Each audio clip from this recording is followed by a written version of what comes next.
Good morning everyone. আজকে 2 October Mahalaya, আর আজকে সকাল সকাল তোমাদের সাথে একটা মর্নিং ওয়াক শেয়ার করার জন্য আসলাম।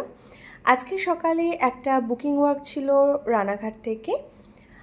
আমাদের ক্লায়েন্টের পার্মানেন্ট আইব্রো করা হয়েছে, তো তোমাদের সাথে রেজাল্টটা একটু শেয়ার করার জন্য ভিডিওসটা করা। তোমরা একটু দেখো যে পার্মানেন্ট আইব্রোটা ওর করার পরে ওর কীরকম লাগছে। কিছু ইনফরমেশান এর মাঝখানে শেয়ার করি, সেটা হচ্ছে তোমরা যারা পার্মানেন্ট আইব্রো করা নিয়ে হেজিটেশন রাখো বা তোমরা ভাবো যে কতটা কি স্টে করবে, কতটা ডার্ক লাগবে, না সেরকম একদমই ব্যাপার নয়।